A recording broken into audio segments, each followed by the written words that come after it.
el rey de Francia primero fue Felipe el Hermoso, el que pelea con el Papa, tiene su conflicto político con el Papa y gana ese jallito político. Felipe el Hermoso se lo gana al Papa cuando logra que condenen a los templarios, cuando logra que quemen a los templarios, porque a los templarios los quemaron por acusaciones que eran de Felipe el Hermoso, y los quemó Felipe el Hermoso, no los quemó el Vaticano. Lo que pasa es que el Vaticano terminó teniendo que ceder a esta situación porque no le quedaba mucho de otra, porque el Felipe el Hermoso armó un caso que hoy en día está comprobado que era mentira, era por deudas, para variar, franceses por deudas inventando cagüines, igual que los argentinos, piden plata prestada y después andan buscando excusas para no pagar. Esa excusa que inventaron, que los templarios eran unos satanistas y gnósticos y todo lo demás, el caso estaba muy bien planteado, estaba muy bien armado. El caso contra los templarios estuvo muy bien armado y eso terminó significando que el Papa perdió poder, pues no tenía los templarios, y era su ejército personal, en ese momento perdió poder frente al rey de Francia, y ahí es cuando viene el cisma de Aviñón, porque ahí es donde el rey de Francia logra mantener al Papa viviendo en Francia.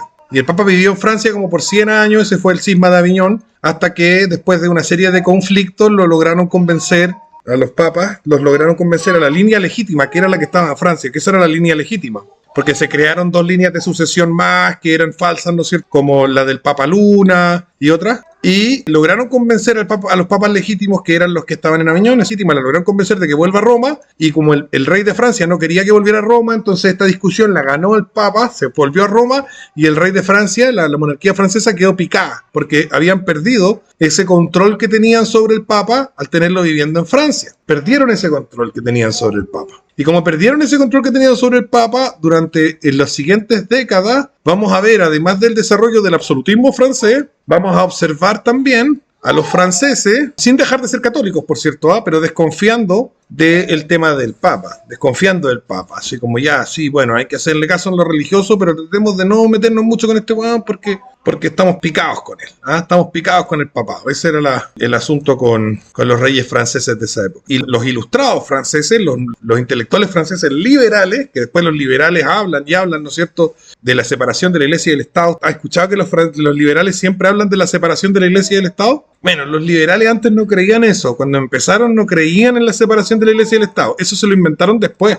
Cuando los liberales empezaron, creían en la religión del Estado. Creían que el Estado tenía que tener su propia religión. Para muestra, dos botones. El primer país liberal y el país liberal más importante del mundo, que por varios siglos, que fue Inglaterra, hasta el día de hoy tiene una religión de Estado donde todos los sacerdotes de esa religión, que son los anglicanos, reciben un sueldo del rey y son empleados directos del rey, y los obispos son empleados directos del rey, así que tienen una religión del Estado. Es una religión del Estado, sin duda. Los liberales franceses trataron de hacer una religión del Estado, por eso en la Revolución Francesa mataban curas, porque los curas se negaban a ser de la religión del Estado, querían seguir siendo de la religión católica, del Papa. Entonces los mataban a las monjas, mataban a los curas. En México trataron también de hacer una religión del Estado, incluso tuvieron un papa mexicano que era empleado del gobierno, y por eso fue la guerra cristera. Entonces los liberales siempre han tratado de tener una religión del Estado. Como no les resultó, en varias oportunidades no les resultó, entonces empezaron con este discurso de que hay que separar la Iglesia del Estado. El llamado indiferentismo religioso que reclama tanto el Papa,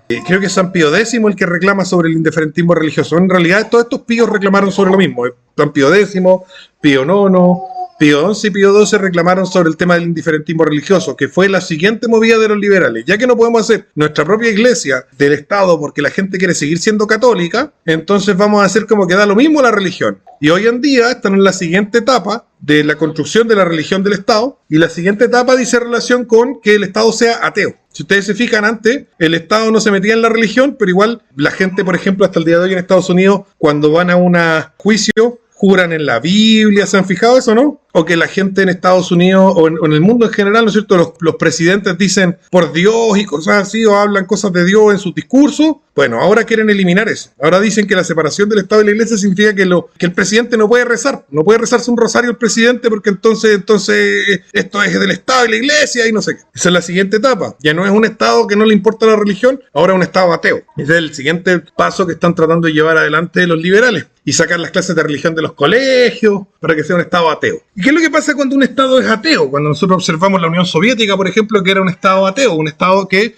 existía bajo la premisa de que Dios no existe, como la negación de Dios para sustento del Estado, es que el Estado se vuelve Dios. Eso lo vemos en la Unión Soviética y lo vemos en Corea del Norte hasta hoy. ¿Quién es Dios en Corea del Norte? El supremo líder. Entonces, el tema de la religión y el Estado con los liberales no es para nada un asunto dogmático en el sentido de que los liberales siempre han pensado una cosa y han impulsado una misma idea. No, los liberales han tenido varias ideas, pero todas sirven el mismo propósito. Finalmente, el objetivo final de los liberales, que es el mismo de los comunistas y, por cierto, de los fascistas y de los nazis, es que la gente piense que el Estado es Dios, que la gente adore al Estado, que la gente se sacrifique a los altares del Estado, que la gente dé todo por el Estado. Esa es la idea central final de los liberales, que por cierto son los que construyeron el tipo de Estado que tenemos hoy en día. Los liberales crearon este Estado.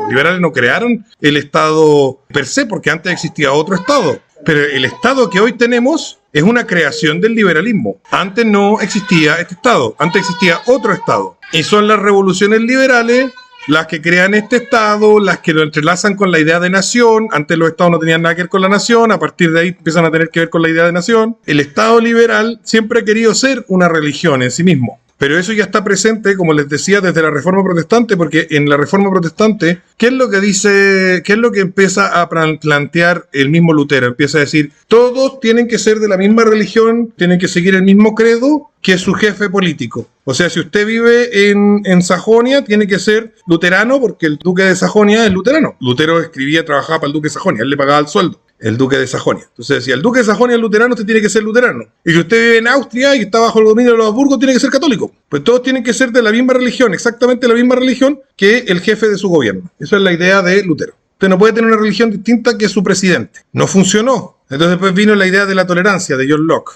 No funcionó. Vino la idea de la religión del Estado. No funcionó. Ahora viene la idea del Estado ateo. Y como consecuencia del Estado ateo, inevitable e inexorablemente vamos a llegar a otra forma de religión del Estado parecida a la que tuvieron los soviéticos. Y en ese sentido, comunismo, liberalismo y fascismo son tres intentos de lograr lo mismo. Que las personas, en lugar de vivir para un Dios superior, supremo, creador del mundo, vivan en función de un Dios político. Un Dios que es un hueón que da discurso. Es una forma de volver al paganismo hasta cierto sentido, porque los romanos, por ejemplo, también creían que el emperador era Dios y los egipcios creían que el faraón era Dios. Entonces, esta idea de que el gobernante es Dios es una idea pagana y que vuelve con el protestantismo y luego con el liberalismo y con los hijos del liberalismo, que son todas las formas de fascismo y de comunismo.